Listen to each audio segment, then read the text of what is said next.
किं शर्वरीषु शशिनान्निविवस्वता वा शुष्मन्मुखेन्दुदलितेषु तमसु नाथ निष्पन्नशालिवनशालिनि जीवलोके कार्यं कियज्जलधरैर्जलभारनम्रैः। हे चरक, जब आपकी संहिता अंधकार का नाश कर समस्त विश्व को प्रकाशित कर रही है, तो फिर रात्रि में चंद्रमा और दिन में सूर्य की क्या आवश्यकता रह जाती है। भला खेतों में धान पक चुका हो तो जल से भरे और बिजली चमकाते मेघों की क्या उपयोगिता है। जी हाँ दोस्तों, कुछ ऐसी चीज़ें भगवान चरक हमें देते हैं, बस हमें उसे समझना है, ढूंढना है और अपनी प्रैक्टिस में उन्हें लाना है। डिवाइन वैद्यत्व एक ऐसा ग्रुप है, एक ऐसी सोच है जहाँ पर हम चरक को जीते हैं, ज्ञान से, भक्ति से, कर्म से, युक्ति से, शक्ति से, भक्ति से। युक्ति यानी कि ज्ञान से उसे खोजना, टीकाओं के माध्यम से चरक को समझना। भक्ति योग यानी कि उसके ऊपर परम आदर रखना, परम श्रद्धा रखना। और शक्ति यानी कि अपने बल के मुताबिक स्वयं पर भी उसका आचरण करना और अपने पेशेंट्स पर भी उनके सिद्धांतों को यूज़ करना। तो ये त्रिवेणी संगम जब होता है तो एक अलग शिखर पर व्यक्ति पहुंच जाता है, एक अलग स्तर की उसकी प्रैक्टिस हो जाती है। सिर्फ एक एंगल से प्रैक्टिस करना ही हमारा ध्येय उद्देश्य नहीं है। ऐसे तो हम सब कर ही रहे हैं। कोई भक्ति से ऑपरेट करता है खुद को, कोई केवल युक्ति से करता है और कोई यथाशक्ति से करता है। लेकिन ये अंध गज न्याय की भांति है। हाथी का एक पैर पकड़ना और उसको ही हाथी समझना, या हाथी की सोंड पकड़ना और उसको ही हाथी समझने के बराबर है। इससे ज्ञान की पूर्णतः प्राप्ति नहीं हो सकती। ज्ञान तो तब है जब ज्ञान में समर्पण भी है। ज्ञान तो तब है जब उसका आचरण भी है। तो ज्ञान, आचरण और समर्पण, इन तीनों चीज़ों की जब त्रिवेणी होती है, तब जो बाहर निकल के आता है, तब जिस चीज़ का आविर्भाव होता है वो विजडम होती है, वो प्रज्ञा होती है। और ऐसी विशुद्ध प्रज्ञा हमें बनानी है, तैयार करनी है। मुश्किल ज़रूर है लेकिन नामुमकिन नहीं है। तो इस दिशा में हम अलग अलग विषयों पर चर्चा कर रहे हैं। आज का हमारा विषय है मक्खन को मक्खन कैसे लगाएं। जी हाँ दोस्तों, हम लोगों को तो मक्खन लगाते हैं, प्यारी प्यारी मीठी बातें तो करते हैं, लेकिन आज हमें मक्खन को ही मक्खन लगाना है, नवनीत को ही जानना है, उसके गुणों को बढ़ाना है, उसके गुणों को समझना है, उसके गुणों को उजागर करना है। यही है मक्खन को मक्खन लगाना। तो आइए समझते हैं मक्खन को, आइए समझते हैं नवनीत को। पहले तो इसके गुणधर्म देखने चाहिए। इसके गुणधर्म बहुत अच्छी तरह से दिए गए हैं, तो वो दिए हैं सुश्रुत में। अतः सुश्रुत क्या कहते हैं उसके बारे में वो पहले हमें देखना चाहिए। और इस बहाने से हम पूरे तरह से नवनीत का अध्ययन करेंगे, टीका के माध्यम से, वृद्ध वैद्य के आधार से, सुश्रुत, वाग्भट, इन सभी को बेस लेकर। तो फिर से ये उपलक्षण मात्र है। जिस तरह से मैंने घृत का पेप्टॉक दिया था, वैसे ही आज नवनीत का पेप्टॉक है। हर एक आहार्य द्रव्य का आप इस प्रकार से अध्ययन कर सकते हैं। खुद की भी सोच इसमें लगाइए और क्या एडिशन की जा सकती है। लेकिन ये एक आइडियल मेथड, प्रोटोकॉल मैंने आपको बताने की कोशिश की है कि एक संहिता से उसे देखिए जहाँ पर उसका वर्णन आया है, वहाँ के टीकाकार क्या कहते हैं देखिए, फिर अन्य शास्त्र क्या कहता है, यानी कि सुश्रुत, वाग्भट आदि क्या कहते हैं वो देखिए। उसके बाद मॉडर्न मेडिसिन उसके बारे में क्या कहता है, वृद्ध वैद्य उसके बारे में क्या कहते हैं। तो उससे आपको उसे कैसे यूज़ करना है प्रैक्टिस में, कैसे पेशेंट्स को कन्विंस कराना है उसके बारे में, किन पेशेंट्स को नहीं देना है, मॉडर्न लैंग्वेज में उसे कैसे एक्सप्लेन करना है, आदि सब चीज़ें आपको आनी चाहिए। तो आइए देखते हैं नवनीत क्या कहते हैं। सुश्रुत सूत्र स्थान 45 अध्याय में कहते हैं, नवनीतम पुनः सद्यस्कम लघु सुकुमारम। एक बार पढ़ लेते हैं पूरी तरह से।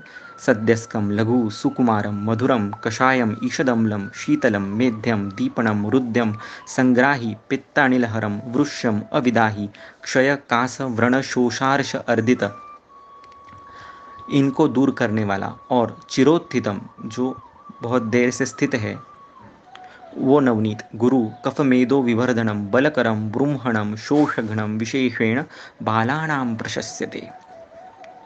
तो आइए देखते क्या रेंज है नवनीत की, कितने बखूबी से यूज़ किया जा सकता है। नवनीतम पुनः सद्यस्कम लघु, जो अभी अभी ताज़ा तैयार किया हुआ जो नवनीत है वो लघु होता है। अब सर्वप्रथम नवनीत कैसे बनाएं ये आपको पता होना चाहिए। तो देसी गाय का दूध बहुत ज़रूरी है, नहीं मिलता है तो दूसरी गाय का दूध जो आजकल मिल रही है, और फिर भी नहीं मिलता है तो भैंस का दूध लोगे या अन्य किसी प्राणी का दूध लोगे तो उसको कम से कम 2 गुना पानी में डालकर अच्छे से उबाल लीजिए, ताकि उसका जो गौरव ये दोष उसके अंदर आया है वो कम हो जाएगा, कुछ हद तक वो लघु हो जाएगा। तो इस प्रकार इस दूध को आपको अच्छे से, मराठी में कहते हैं खरपूस, अच्छी तरह से उसको उबालना है आपको। और उसके बाद वो जब थोड़ा ठंडा हो जाए तो उसमें छाछ का विरेचन लगाना है, छाछ लगानी है उसमें। और एक करीब समशीतोष्ण ऋतु होगा तो 8 घंटे में अच्छा चक्का दही तैयार हो जाता है। और फिर उसको आपको लकड़े के मथनी से उसको मथना है अच्छी तरह से। तो मक्खन जो है, लोनी नवनीत जो है, ये ऊपर आ जाएगा और नीचे तक रह जाएगा। तो लौकिक अर्थ में भी जब हम कहते हैं कि नवनीत ऊपर आ जाता है तो लौकिक अर्थ में भी वो लघु है, हल्का है। लेकिन ऐसा ग्रंथकारों को अपेक्षित नहीं है। हेमाद्रि ने दिया हुआ है वाग्भट सूत्र स्थान के पहले अध्याय में 20 गुणों के क्या लक्षण है, किस प्रकार से जाने कि एक द्रव्य गुरु है, लघु है, शीत है, क्या है। तो जो लघुत्व उत्पन्न करे शरीर में वो लघु है, जो बृहत्व उत्पन्न करे शरीर में वो गुरु है, जो उष्णता निर्माण करे, जो स्वेदन करे शरीर में वो उष्ण है। तो वो स्पर्श में उष्ण है या नहीं, लौकिक में लघु है या गुरु है, इससे हमें कोई लेना देना नहीं। ये जो विंशति गुण है इन्हें शारीर गुण कहा गया है। शारीर गुण यानी कि शरीर की अपेक्षा में ये क्या करते हैं, शरीर की अपेक्षा से ये क्या करते हैं। तो इस तरह से हमें समझना है। तो नवनीत लघु है, गुरु नहीं है, इसे ध्यान में रखना है। पचने के लिए हल्का है, शरीर को लाघव लाने वाला है, इस लिहाज से इसे लघु कहा गया है। सुकुमारम, सुकुमार है, मृदु है, सॉफ्ट है, इस प्रकार से कहा गया है। सुकुमार वर्ड सुनते ही आपको वात रक्त समझ में आ जाना चाहिए कि वात रक्त ये प्रायः सुकुमार रोगों को होता है। इसलिए जो जो सुकुमार व्यक्ति है या अवस्थाएं है व्याधि की, वहाँ पर इसका उपयोग होना चाहिए। तो सिर्फ सुकुमार वर्ड को भी लेके चलते हैं तो बालकों में ये अच्छा रहेगा। और जो कि कहा भी है सुश्रुत ने कि बालानाम प्रशस्यते, बालों में विशेष करके ये दिया जाना चाहिए। आगे हम देखेंगे किस प्रकार से और क्यों देना है बालकों में। सुकुमार कंडीशंस और किस में होगी, पित्त प्रकृति इंडिविजुअल्स में होगी, रक्तसार में होगी, या व्याधि जीर्ण होने के कारण सौकुमारी आ गया है, एक प्रकार का ग्रहणी जैसी कंडीशन से ग्रहणी का बल कम हो गया है। ऐसी हर एक कंडीशन, फिर वो शरीर हो या व्याधि हो, जहाँ जहाँ पर सुकुमार तो वह आ चुका है वहाँ पर उसे बल देने के लिए भी उसका उपयोग किया जा सकता है, और सुकुमारता प्रदान करने के लिए भी उसका उपयोग किया जा सकता है। तो इसके रस बताए हैं, मधुरम कषायम ईषद अम्लम, मधुर और कषाय रसात्मक है, ईषद अम्ल है, शीतल है, शीतवीर्य है, मेध्यम, रुद्यम, ये इस प्रकार से कुछ प्रभावजन्य कर्म है इसके। मेध्य है, रुद्य है, ये हमें सोचना है कि मेध्य कैसे काम करेगा, रुद्य कैसे काम करेगा, कौन सी कंडीशंस में काम करेगा। आगे उन्होंने कहा है कि पित्त अनिल हरम, पित्त वात कम करने वाला है। फिर से 2 अलग वर्ड है, वात पित्त हरम भी होता है और पित्त वात हरम भी होता है। तो यहाँ पर देखिए पित्त प्रधान वात का हरण करने वाला होता है। जहाँ जहाँ पर ऐसी कंडीशंस मौजूद होगी व्याधि में, रुग्णों में या इन जनरल, तो वहाँ पर आपको इसे यूज़ करना है। फिर वो व्याधि भी हो सकते हैं या जनरल कंडीशंस भी हो सकती है। और इसी प्रकार से रुद्र भी कहा है, मेध्य भी कहा है। तो पित्तज रुद्रोग है, पित्त वातज रुद्रोग है, वात पित्तज रुद्रोग है, पित्त में वात का अनुबंध है। ऐसे सभी रुद्रोगों में आप इसको यूज़ कर सकते हैं। कफज रुद्रोग में अर्थात इसे यूज़ नहीं करना है। ये वृक्ष है, यानी इसका गामित्व शुक्र तक जाता है। सभी धातुएं जो है, सुकुमार धातु है, उस पर तो वो काम करेगा ही, लेकिन विशेषतः शुक्र पर भी काम करता है। अविदा ही है, विदाह को उत्पन्न नहीं करता है, कम करता है। इसलिए अम्लपित्तजन्य जो भी लक्षण है, फिर वो उरोदाह है, कंठदाह है, उसमें वो उसको यूज़ किया जा सकता है। विशेषतः यदि आप पित्तज ग्रहणी की चिकित्सा लक्षण देखो तो उसमें कहा गया है कि पूती अम्लोद्गार रुत कंठदाह अरुचि त्रुट, ऐसी सब कंडीशंस बहुत बार पेशेंट्स में दिखती है कि पूती अम्ल उद्गार होता है, रुदकंठ में दाह होता है, अरुचि होती है, तृष्णा होती है। इन सब कंडीशंस में आप नवनीत को भोजन के साथ यूज़ कर सकते हैं 10 से 20 ग्राम की मात्रा में अग्नि का बल देखकर। पित्तज ग्रहणी में विशेषतः प्रैक्टिकल एक कंडीशन देखी जा सकती है कि उसमें मुखपाक होता है, अन्न का पचन नहीं होता है, और मोशन को 3, 4, 5 बार पेशेंट को जाना पड़ता है, खाने के बाद तुरंत जाना पड़ता है। ऐसे बहुत सारे पेशेंट्स आते हैं। तो उनमें मक्खन नवनीत से बढ़कर और कोई द्रव्य नहीं है, खाने के साथ उनको देना है। जब हम खाने के साथ उसको देते हैं तो वो आहार रस से, रस धातु से मिक्स हो जाता है अच्छी तरह से, समान वायु पर, पाचक पित्त पर उसका अच्छा काम होता है और पूर्ण संपूर्ण शरीर पर उसका इफेक्ट दिखता है। जब हम पित्तज ग्रहणी कहते हैं तो उसका ये मतलब नहीं कि सिर्फ ग्रहणी इस अवयव में ही दुष्टि है। जब पित्तज ग्रहणी कहते हैं तो सार्वदेहिक दुष्टि है जिसकी स्थानिक अभिव्यक्ति ग्रहणी में हो चुकी है। तो ऐसी सभी कंडीशंस में उसको यूज़ किया जा सकता है। बवासीर में, अर्श में इसका बहुत सुंदर उपयोग है, खास करके रक्तज अर्श में नाग केशर के साथ इसको 1-1 ग्राम की मात्रा में, 1 ग्राम लोनी, 1 ग्राम नाग केशर और खड़ी शक्कर 3 से 4 ग्राम मिक्स करके अपान काल में खाने के पहले आप इसे दे सकते हैं, या और भी क्या हेतु है उसके हिसाब से व्यान उदान काल में, समान काल में भी दिया जा सकता है। तो इस प्रकार है कि इसके बहुत सारे एप्लीकेशंस हम देख सकते हैं। वृक्ष तो है ही, तो बहुत सारे लोग जो आज मैथुन से त्रस्त हैं, अति मैथुन करते हैं, ऋतु के हिसाब से मैथुन कैसे करना है उन्हें पता नहीं है। मैथुन के कारण बहुत सारे लक्षण दिखते हैं आज, शक्ति में शूल होता है, शक्ति दबाने पर शूल होता है, दौर्बल्य होता है, ओज का क्षय दिखता है। ऐसी बहुत सारी अवस्थाएं हमें आज दिखती है जो मैथुन के अति योग या मिथ्या योग के कारण दिखती है। हाथ पैर दुखने लगते हैं, हाथों पैरों में जलन होती है, वैवाहिक जीवन अच्छा नहीं होता है, नीरस उदासीनता आ जाती है, एक प्रकार की एवर्जन हो जाता है सेक्सुअल एक्ट से, फिर वो फीमेल्स हो या मेल दोनों को ऐसी चीज़ें दिखती है, बहुत ज़्यादा चिड़चिड़ बढ़ जाती है। तो इन सभी लोगों को सबसे बेहतरीन तरीका है कि 1 कप दूध, 1 चम्मच मक्खन नवनीत और 1 चम्मच खड़ी शक्कर ये मिक्स करके दीजिए। इसको 7 दिन में ही सप्ताहेन गुना लाभे क्रियाम अन्यम, ऐसा कहा गया है कि 7 दिन में यदि आपको फ़र्क नहीं पड़ता है सही चिकित्सा देने के बावजूद, तो समझ लेना आपकी चिकित्सा या सोच गलत है। तो ये एक ऐसा उपाय है जिससे 7 दिन से पूरी तरह से तो ठीक नहीं होता है, लेकिन काफ़ी हद तक वो जो मिथ्या मैथुनजन्य जो लक्षण निर्माण हुए हैं वो कम होने में मदद होने लग जाती है। ऐसे भी बहुत सारी पित्तज कंडीशन, यानी कि उष्ण पित्त की, रुक्ष पित्त की कंडीशंस होती है जहाँ पर हाथों पैरों की आग होती है, पेट में आग होती है, आँखों में एक प्रकार का अंगार होता है, सिर में एक प्रकार का शूल के साथ दाह होता है, भ्रम होता है, बहुत ज़्यादा तृष्णा होती है, बहुत ज़्यादा ग्लानि होती है, बहुत पसीना आता है, ऐसी सब उष्णताजन्य जिनको जिनको तकलीफ़ है उन सभी में ये मक्खन 10 से 20 ग्राम तक की मात्रा में भी सेवन कराया जा सकता है। इसी के साथ साथ बेस्ट कॉस्मेटिक एजेंट है मक्खन, जिसे हम भूल जाते हैं कि आज बहुत सारे मेकअप्स की सामग्री यूज़ करने के कारण, धूप में काम करने के कारण, अनेक रसायनों का सेवन करने के कारण, रसायन मतलब केमिकल्स युक्त फूड का सेवन करने के कारण चेहरा जो है उसमें कार्ष्ण्य आ जाता है, एक प्रकार का मेकअप की वजह से भी चेहरा खराब हो जाता है। आज जो अलग अलग प्रकार के हेयर डाई किए जाते हैं उसका भी इफ़ेक्ट मुख पर आता है। ऐसा बोला ही गया है कि मुखलेप से बाल जो है वो अच्छे होते हैं और बालों पर लेप लगाने से मुख अच्छा होता है। तो इस प्रकार का चरक में वर्णन है कि ये स्किन संपूर्णतः जो है वो एक है, स्कैल्प की और फेस की, तो एक दूसरे पर उसका प्रभाव गिरता है। तो इस प्रकार से मेकअप के कारण, आतप सेवन के कारण, व्याधि जीर्णत्व होने के कारण चेहरा बहुत बार खराब हो जाता है। तो ऐसे कंडीशंस में भी अग्नि देखकर भरपूर क्वांटिटी में, मतलब 20 से 30 ग्राम तक रोज़ मक्खन दिया जा सकता है। इसे स्वप्न काल में देंगे तो ऊर्ध्व जतुर्गत इसका इफेक्ट अच्छा मिलता है। तो वर्ण में सुवर्णगिरी करने का काम, वर्ण को सुवर्ण करने का काम ये मक्खन करता है, नवनीत करता है। इसका नित्य नियम सेवन करना ही चाहिए ऐसे ऐसी कंडीशंस में, खास करके जो कॉस्मेटोलॉजी में प्रैक्टिस कर रहे हैं। ठीक उसी तरह उस मक्खन को एक कटोरी लेनी है कढ़ाई की, उसको हल्का गर्म करना है और उसके बाद उसमें मक्खन डाल देना है। तो उसे मराठी में कहते हैं लोण्याची विरघळ। तो ये जो उसका पतला लिक्विड तैयार होता है मक्खन का, उसको 5-5 बूंद दोनों नासा में आप डाल सकते हैं, नासापुट में। इससे भी काफ़ी हद तक ऊर्ध्व जतुर्गत विकारों में लाभ मिलता है। तो हम फिर से जाते हैं, ये हमने क्या किया, एक्सप्लोर किया सुश्रुत का एक श्लोक देकर, विदाही सिर्फ इस शब्द को लेकर, अविदाही किस प्रकार है। अब अलग अलग कंडीशंस और भी सुश्रुत ने दी है कि क्षय में, कास में, व्रणशोष में, अर्दित में इसको यूज़ करना है। क्षय यानी राजक्षमा में इसको यूज़ किया जा सकता है। सप्त धातु वर्धक है ये।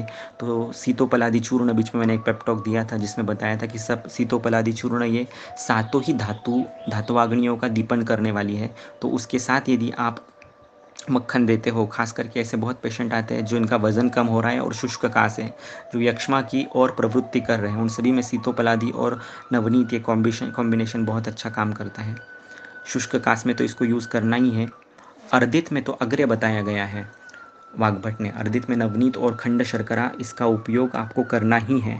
अर्दित में अगर अग्रे बताएं तो अर्दित कैसा होता है, ये आपको वाग्भट निदान स्थान 15 अध्याय से देख लेना चाहिए। उसके लक्षण क्या क्या हैं वो भी देख लेने चाहिए।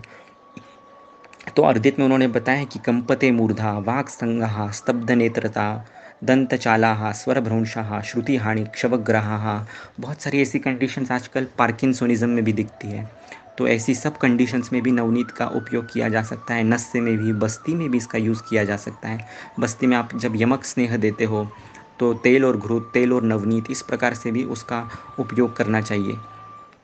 तो अर्दित में उसका अग्र दिया है। इसका मतलब अर्दित होता कैसे है, अर्दित के लक्षण क्या है, ये भी हमें देखना चाहिए। तो जो जो कंडीशन या व्याधि आई हुई है उसको, या अग्र जहाँ पर यूज़ किया है उसको उस कंडीशन में जाकर देखेंगे तो उस द्रव्य की और व्याप्ति हमें समझ में आती है, या उसको और अलग अलग तरीके से हम यूज़ कर सकते हैं। जैसे अर्दित में उन्होंने श्रुति हानि कहा है या स्वर भ्रंश, दंत चाल कहा है। तो ऐसी सब कंडीशंस में आप नवनीत को गंडुष स्वरूप में भी यूज़ कर सकते हैं, कर्णपूरण के रूप में भी यूज़ कर सकते हैं।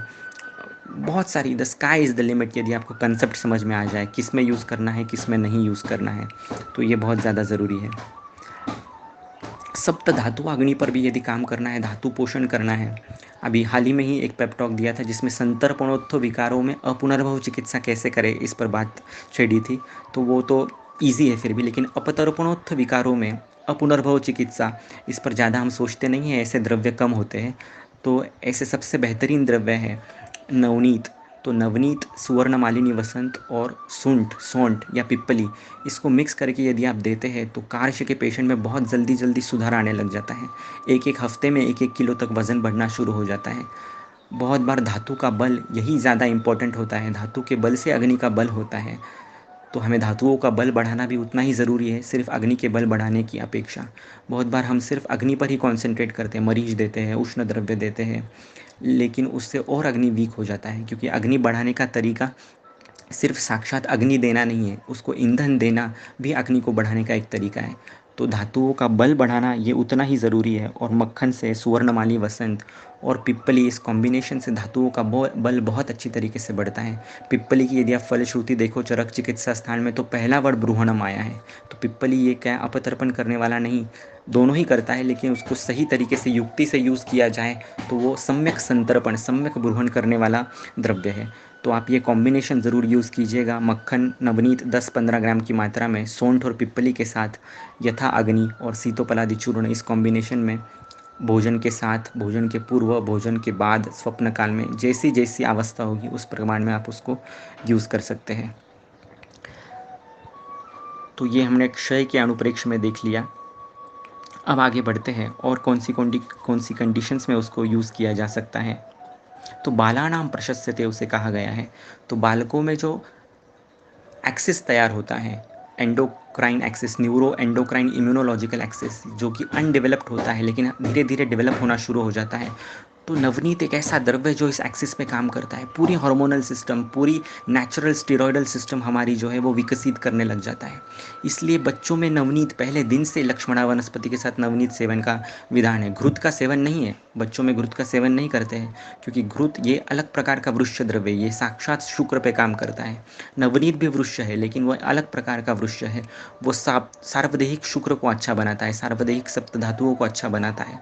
इसीलिए बच्चों में नवनीत के सेवन का विधान है। तो छोटे बच्चों में तो अवश्य 3:1 इस प्रकार से नवनीत और मधु का सेवन कराना चाहिए। भोजन में मिक्स करके इसका सेवन करते हैं तो जो बच्चों की ग्रोथ नहीं हो रही है, जिनका अग्नि कम है, जिनको कृमि आदि चीज़ें हो रही है बारंबार, तो इन सब में धातु का बल बढ़ाने के लिए उसका इस प्रकार से आप बहुत ही सुंदरता से उपयोग कर सकते हैं। इसके बाद उन्होंने कहा है कि कफ मेदो विवर्धनम, ज़्यादा प्रमाण में यदि आप नेमणुत यूज़ करोगे तो कफ और मेद का वर्धन होगा। जहाँ जहाँ पर कफ क्षीण है, मेद क्षीण है, कार्य है, वहाँ पर आप इसको यूज़ करें।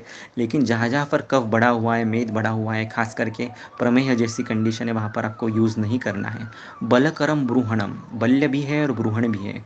तो प्रमेह की कुछ ऐसी अवस्था है जहाँ पर संतर्पण करने की आवश्यकता होगी, वहाँ पर आप उसको यूज़ कर सकते हैं। हालांकि सिर्फ प्रमेह में जो संतर्पणजन्य है, वहाँ पर उसका कॉन्ट्राइंडिकेशन है। शोषगण, दो बार वर्ड आया है, क्षयगण भी है, शोषगण भी है। तो यक्ष्मा को हर तरीके से वो कम कर सकता है नवनीत। तो यक्ष्मा ये कोई ट्यूबरक्लोसिस नहीं है। यक्ष्मा आपके आप लक्षण देख लीजिए, ज्वर, पार्श्वसूल, औंसमर्द, अंगमर्द, छर्दी, ऐसे अनेक अनेक कंडीशन, जहाँ जहाँ पर वात पित्तज लक्षण होगी, बल की आवश्यकता होगी, लघु गुण की अपेक्षा होगी, वहाँ पर आप नवनीत का यूज़ कर सकते हैं। और विशेषण बालानाम प्रशस्यते, इस सुश्रुतोक्ति को कभी मत भूलना। बालकों के किसी भी रोग में आप नवनीत को अलग अलग फॉर्म से यूज़ कर सकते हैं। सिर्फ युक्ति बहुत ज़रूरी है, और कब नहीं यूज़ करना है ये आपको पता होना चाहिए। तो ये कभी मत भूलिएगा कि कब नहीं यूज़ करना है। बासी नवनीत यूज़ नहीं करना है आपको, एक दिन दो दिन पुराना नवनीत नहीं यूज़ करना है। जहाँ तक हो सके युक्ति से आप उसे यूज़ कर सकते हैं, सौंठ पिपली आदि डालकर। तो बासी नवनीत नहीं यूज़ करना है। मेदस्वी व्यक्तियों ने तो खाना ही नहीं है। कफज, हृदरोग, कामला आदि कंडीशंस में भी इसको यूज़ नहीं करना है। और नियमित स्तर पर यदि आपको यूज़ करना है नवनीत, तो ज़्यादा से ज़्यादा 10 ग्राम की मात्रा में यूज़ कर सकते हैं। 1 महीने के लिए, 2 महीने के लिए यूज़ करना है तो 30 ग्राम तक की मात्रा में भी उसे यूज़ किया जा सकता है। ये वृद्ध वैद्याधार है, मैं नहीं कह रहा। लेकिन अगर डेली यूज़ करना है आपको, 6 महीने 1 साल तक अभ्यास कराना है किसी को नवनीत का, तो ज़्यादा से ज़्यादा 10 ग्राम तक की मात्रा में उसे सेवन कराया जा सकता है। अब गर्भिणी में भी इसका बहुत सुंदर रोल है, खास करके 4th मंथ में चरक ने उसे यूज़ करने को कहा है। और चौथे मंथ में कंडीशन बताई है, स्थिरत्वम आपद्यते गर्भः, गर्भ को स्थैर्य की प्राप्ति होती है। स्थिरत्व का अर्थ उन्होंने दिया है निबिड़त्व, यानी कि जॉइंट, कॉन्जॉइंट वेंचर, एक एक सेल अच्छी तरह से जॉइन हो जाना। ये जो काम है ये 4th मंथ में होता है, और इसमें खास करके नवनीत को यूज़ किया गया है दूध के साथ। इसका सीधा सा मतलब है, जहाँ जहाँ पर शैथिल्य हो जाता है, निबिड़त्व की अपोजिट कंडीशन है शैथिल्य। जहाँ जहाँ पर दोष धातु के परमाणु विलग होना शुरू हो जाता है, जहाँ जहाँ पर व्यवाही वेकासी गुणों के कारण, मद्यपान के कारण, सिगरेट के कारण या अन्य दारुण व्याधियों के कारण धातुओं जो है वो अबल हो जाती है, शैथिल्य आ जाता है, उनके परमाणु विलग हो जाते हैं, वहाँ पर धातु बल्य, ब्रूहण और उनको स्थैर्य देने के लिए नवनीत को आप अनुपान के यूज़ में, भोजन के बीच में आदि अनेक युक्ति से उसे यूज़ किया जा सकता है। तो ये किम पांडित्यम परिच्छेदाः, पंडित कौन है? तो जो परिच्छेद, एक ही चीज़ को अलग अलग तरीके से यूज़ करना जानता है, एक ही चीज़ को अलग अलग एंगल से एक्सप्लोर करना जानता है, उसे पंडित कहते हैं। तो हमें उस प्रकार का पंडित बनना है, पोपट पंछी करने वाला पंडित नहीं बनना है। तो इस प्रकार से ग्रंथ का अध्ययन अलग अलग तरीके से, अलग अलग out of the box thinking से आप करोगे तो बहुत सारी नई नई चीज़ें आपको समझने को मिलेगी। एक कुछ जाते जाते याद आ रहा है, हाँ, वातज कास बहुत सारे पेशेंट होते हैं, शुष्क कास होता है, और बहुत लोग घबराते हैं कि उसमें घी, नवनीत, मक्खन खुद ही होके छोड़ देते हैं, जबकि ऐसी कंडीशंस में तेल, मक्खन, घी इनका बहुत सुंदर उपयोग होता है वातज कास में। तो वातज कास का एक्सक्लूसिव पेशेंट यदि आपका आ जाए तो उसको ज़रूर नवनीत यूज़ कीजिएगा, बहुत अच्छा उसका रिजल्ट आएगा आपको। अर्श में तो इसको यूज़ करना ही है आपको। अर्श, रक्तज अर्श में जैसे कि मैंने बताया नाक केशर के साथ उसको यूज़ किया जा सकता है। अर्दित मैंने बताया उसका रेफरेंस लेके, क्रॉस रेफरेंसिंग से, कि आधा फेस जब वक्र हो जाता है, फेशियल पाल्सी, बेल्स पाल्सी जब होती है, उस कंडीशन में, पार्किंसोनिज्म में, तो ऐसी हर एक कंडीशन में नवनीत का नस्य जो है, नवनीत को बाहर से लगाना है, नवनीत को अभ्यंतर सेवन कराना है, नवनीत की बस्ती देनी है। तो ऐसे इसके बहुत सारे फ़ायदे हैं। मक्खन जो है ना दोस्तों, ये कॉड लिवर ऑयल का काम करता है। तो आयुर्वेद में कोई कॉड लिवर ऑयल है तो वो मक्खन है, नवनीत है। इतना ब्यूटीफुल पोषण सप्त धातु का ये कराता है। तो जहाँ पर बच्चों में भी इस प्रकार की अपेक्षा है तो वहाँ पर आपको नवनीत को यूज़ करना है, खास करके नवनीत, शक्कर और शहद, खड़ी शक्कर और शहद, ये जो कॉम्बिनेशन है ये बहुत सुंदर है किसी भी चीज़ को ब्रूहण, बल्य, इस प्रकार की अवस्था या धातुवाग्नि वर्धन, धातु पोषण ये कराने के लिए। ठीक है, तो खास करके हम लोग जो है डॉक्टर्स, तो हमें तो सेवन करना ही है, क्योंकि हमें बहुत ज़्यादा बोलना भी पड़ता है, बुद्धि का भी बहुत काम होता है। शिक्षक हो, ग्रंथकार हो, विद्यार्थी हो, डॉक्टर्स हो, इनको नियमित 1 ग्राम नवनीत, 2 ग्राम शहद, इसका सेवन करना चाहिए। आप इसको गामित्व भी दे सकते हैं अलग अलग प्रकार से। सारस्वतारिष्ट में नवनीत डाल के दे दिया, स्वप्नकाल में उसे ले लिया, इस प्रकार से भी उसका सेवन किया जा सकता है। So sky is the limit. Try and explore more. Ask me questions. Join our group Divine Vaidyatva for more such wonderful pep talks. Thank you.